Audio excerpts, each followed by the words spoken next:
I always wonder this, when you first start playing, like you started playing and now here you are at your second international, are you able to kind of step back and look around and kind of marvel at how far you've come? It's tough because the trip started so long ago. Like I started playing games like Dota like almost 10 years ago. I want to ask you about the last year's international. That was your first time on the big stage. Yeah. Took third. Yep. You really kind of came out and blamed yourself, at least a little bit. You kind of came out and said a few things that were pretty self-deprecating. Why do that? I think that's part of my role as captain, is to like accept blame, and I don't mind like sheltering it all for my teammates. And last year, I do think that a lot of the blame does rest on me because I am the captain. In the end, I'm the one responsible for like most of the decisions that happen. What can you tell me about your teammates? Which ones? Any of them. Let's Any start of with them. Fear. I mean, Sure. he's coming off of a pretty serious injury and he's back. Yeah. What's it like to be captaining a guy who was all the way back at the earlier international? Fear's kind of like the co-captain of the team. I guess I trust in his decision making to support mine. So a lot of times I'm always checking with him to make sure things are going well. He's also our carry player, so a lot of the game rests on his ability to help us win. Mm-hmm. So I'm always checking with him to make sure if we're ready to go, if we can take this fight, and he always makes pretty cool, calm, collected decisions for the most part. Does it do anything for the confidence of the whole team having him back and a part of it? I think everyone on our team has like the utmost faith in him to be a strong player that we know he can be. So I think our team is very confident, and he's definitely a big part of that. Having been studying up a little bit on the landscape in the last couple of months, I was really surprised to see how many changes were made between teams and among teams. That obviously happened for you. Yeah. How soon after the most recent international did that happen, and what are things like now between you and Arteezy and Zai, for example? So we had a pretty stable roster after TI. We replaced Mason with Fear, who just came back from his injury.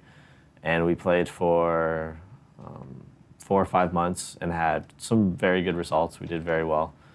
We ended up losing. We did very poorly in the Summit 2, which was an event that I think was in either December or January. And then that's when we kind of went through some turmoil and lost Zai and Arteezy. And we had to replace them with Ali and Sumail. And for our relationship now, it's pretty friendly. Honestly, now, at the beginning, there was a lot of tenacity and obviously a little bit of kind of disappointment from me and like anger as well. But I'm, for the most part, over it. But I'd be lying if I said I didn't want to beat them, probably more than everyone else. There's so much at stake because it's obviously the game and the team and the business side of it, but there's so much personal attached to it. And it sounds like it would have been easy to take it personally when you have two guys who you're friends with, who are teammates, who leave. It's kind of like a question of like faith. Like, do you believe in your teammates? Do you believe that this team has the potential to win? And when you sign up for your team at the beginning of the year, right after the international, you'll find a new team and you'll be like, hey, we're going to do this year. We're going to work hard for the entire 11 months, and then we're going to hopefully win TI. And when you get halfway through the year and people just give up, it's at the first sign of struggle. It's very disappointing, but both those guys are really young, so I understand. When you're talking about winning it all and you're very competitive, what would winning the international this year mean to you and your team? It would just be like the pinnacle of success for us, like winning this tournament that we've all watched happen 4 years in a row. Like, this is 5th year. I think we're finally ready. I think we have all the tools to be successful, and we just got to go out there and perform.